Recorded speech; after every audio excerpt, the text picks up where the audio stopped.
The Doors. The Doors, Las Puertas. Podemos hablar de Los Ángeles, era una ciudad que pregonaba un poco así como el juego, el divertimento, el sexo y la muerte. Y eso fue realmente lo que utilizó siempre dentro del grupo Jim Morrison. Sexo, jugar hacia lo desconocido, retar a la muerte. A él se sentía un tanto fascinado por la cuestión de la muerte. Por eso parecía autodestructivo en escena, ¿no? Una especie de Elvis Presley intelectual, adaptado a los 60. Y se produce un gran abismo entre él y otros similares, como por ejemplo Jagger, que era un cantante también erótico en escena.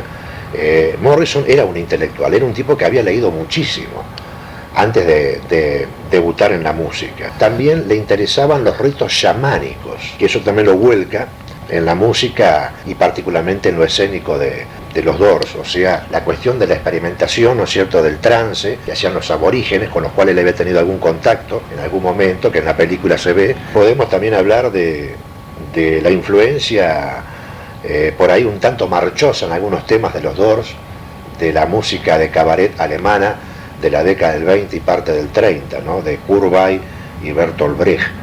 O sea, esa música, ese jazz cabaretero berlinés marchoso. Puedo decirte que también la música de los Doors tiene mucho de rock and roll de los 50, adaptado a los 60, tiene bastante de blues, está el blues prácticamente presente en todos sus temas, aunque de pronto sean blues deformes o progresista, a la manera Morrison. Ellos introducen realmente el concepto escénico de rock teatral. Ahí tiene que ver, en ese caso, Artaud.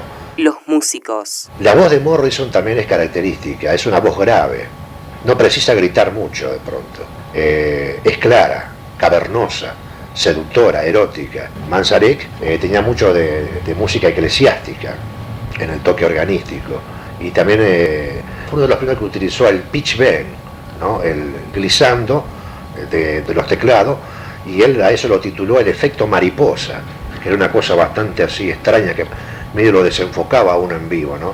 Eso al oyente o al espectador lo envolvía, lo hacía participar aún más en la música, o lo intrigaba, o lo desenfocaba, o lo alertaba, digamos, ¿no? También Manzarek fue uno de los primeros grandes organistas de la historia del rock.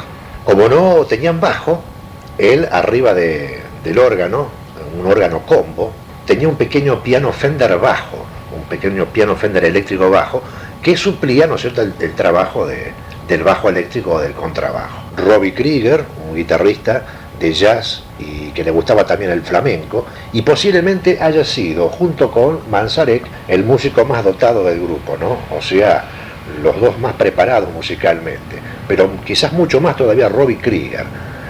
Por entonces Manzarek hacía unos primeros pininos en los teclados, ¿no?, y tocaba algo de flauta. Después sí se transformó en un organista que a mí realmente me fascinó por su sonido medio jazzero, orientaloide, por ahí con algunos efectos electrónicos que no eran muy usuales en la época, y algo también del blues y de lo clásico. El baterista era muy metronómico, muy fuerte, muy climático.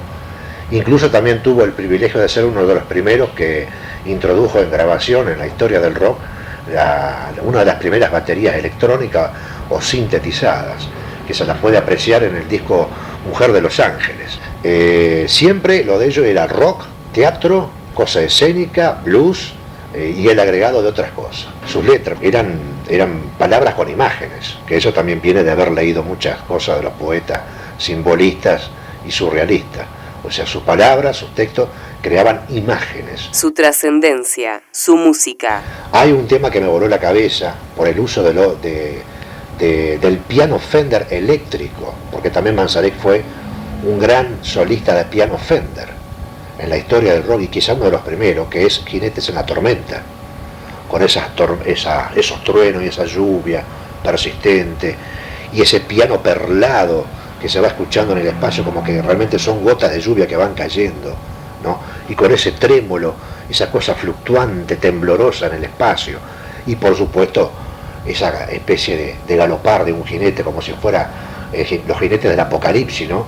Que van atravesando el cosmos, y esa voz grave por detrás de todo eso que se va escuchando y nos va diciendo, ¿no es cierto?, a la vez con imágenes psicodélicas. Bueno, eso a mí me fascinó, y ahí empezó mi interés por los Doors, y creo que es un grupo referente de Doors en la historia del rock, por esto justamente, por la aparición y la imposición del rock teatral, por un gran poeta, un gran cantante y poeta y escritor, que no era común por entonces, un intelectual tipo Dylan también, que Dylan también es grosso en la parte poética porque es el que le da adultez en las letras al rock. William Blake dijo, hay cosas conocidas y cosas desconocidas. En medio de ellas hay puertas. The Doors, por Daniel Caminiti.